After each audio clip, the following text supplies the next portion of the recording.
Manchester United have got through to the Europa League final, coming from behind 1-0 at half-time to win 4-1 in the end at Old Trafford. The same starting lineup was put out last week when Manchester United went away and won 3-0. Now, it wasn't a great first half for Manchester United, pretty shit to be honest. All I was hoping for was if Manchester United could get that first goal, because one goal pretty much for me killed this tie off. I really did think that. I thought they weren't going to come back and Manchester United got the first goal. We couldn't get that first goal. We were poor that first half. Second half, he's had to make changes to the starting lineup. He's brought 3 players on all at once in order to change the game up. And 2 of the players had a massive impact on Manchester United getting victory in the end. We brought on Mason Mount. We brought on Luke Shaw.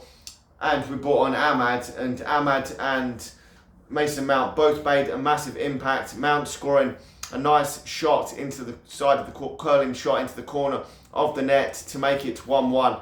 And then the game was dead after that, in my opinion. I think it was 25 minutes or 20 minutes or whatever it was to go.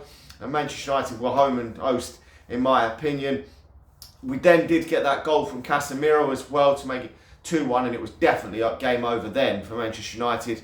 Casemiro has a knack of getting in them areas and getting goals for Manchester United when given the opportunity from set pieces. He seems to be quite lethal, a bit like a centre half getting in the box from set pieces. He seems to be there, and he chips in with a decent amount of goals, and he's been vital in this Europa League run. His form's definitely improved as the season's gone on. Since I believe since really Ten Hag got the sack, he had that decent game in the cup under Ruud van Nistelrooy. I think he got a couple of goals, and since then he's done all right under Ruben Amorim. That is one player that hasn't let Manchester United down really under Ruben Amorim in this competition. And we've gone on and got more goals. Obviously a goal from Rasmus Hojlund, which was massively needed from an Ahmad assist. And then obviously Mason Mount's got another one from distance. A bit of a calamity at the back for Manchester United to get the 4-1 victory. I was a bit disappointed that he didn't bring Camerson or Mantato on late on in the game, just for a 5-10 minute cameo.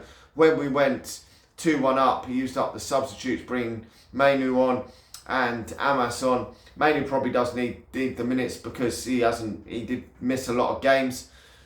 But Amas has played a few games lately, and I thought it would have been nice to have maybe seen Camerson maybe instead come on to play at full back for the remaining minutes, because the game was dead at 2-1. The game was dead, and even if it held out till the game went 3-1, the game would have then was completely over. But at 2-1, the tie was completely dead. The actual game itself wasn't over. They could have still come back and got a draw or something, but who gives a fuck? I didn't give a fuck what the score really was, as long as Manchester United got through. That was the main aim tonight. I wouldn't have wanted Manchester United it to be a hairy moment. Obviously I wanted it to be nice and comfortable, but I wouldn't give a shit. Manchester United had drawn this game at the end there 2-2 or so. I wouldn't have given too much of a shit, because Manchester United were going through regardless, and it doesn't really make any fucking difference, to be honest, to the cause. But hopefully we will see Camerson and Mantato get a chance before the end of the season. Whether they do or not, we'll have to wait and see what happens at the weekend, whether some younger players get a chance. But I think we've got 2 games before the final. The one at the weekend, I think West Ham, and then we've got Chelsea. I don't know how much he's going to rotate against Chelsea, because Chelsea are a decent outfit, and if we rotate too much against Chelsea, you could get a bit humiliated. But West Ham are struggling down the bottom, so you could afford to rotate there, and even if you lose that game, who gives? It doesn't actually... I don't think anyone's going to give a monkeys now if you lose that game with the Europa League final coming up. I mean, typically you don't want to be losing Premier League games and confidence, because if you look at tonight, the confidence from that of Mason Mount getting another 2 goals and that of Rasmus Hojlund will be a lot higher after that second half. And has Mason Mount played himself into the starting lineup?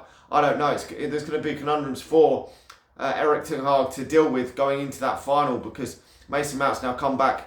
And I know a lot of people criticised him for his performance at the weekend, but still got himself on the score sheet, and then got himself on the score sheet tonight off the substitutes bench. So has he done himself enough to get himself in that Europa League final starting lineup? I don't know, but there's Ahmad as well. I mean, Ahmad come back in that game against Brentford, got himself on the score sheet in that game.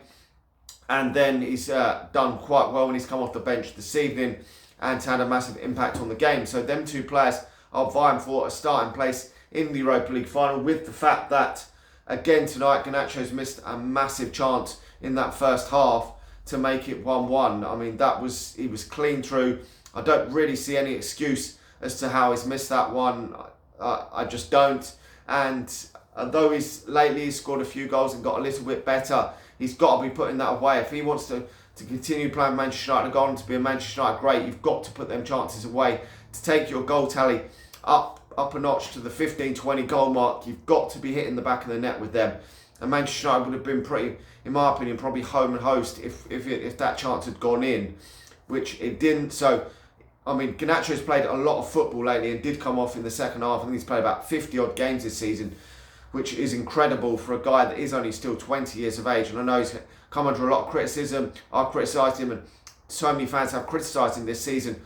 But he has played so much football at the age of 20, and you forget that not all players do develop at the same age. Not everyone is Jamal. Not everyone is Wayne Rooney. Not everyone plays like an absolute beast at 17, 18, 19, and even 20. I mean, Cristiano Ronaldo wasn't the player he become till he was 22, 23.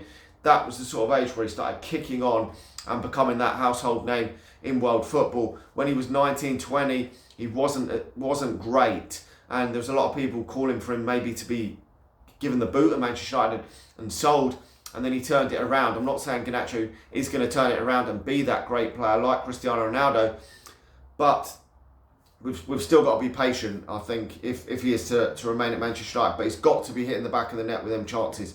Got to be taking them ones. Anyway, smash a like on the video, subscribe to the channel if you're new, and I'll talk to you all again soon. See ya.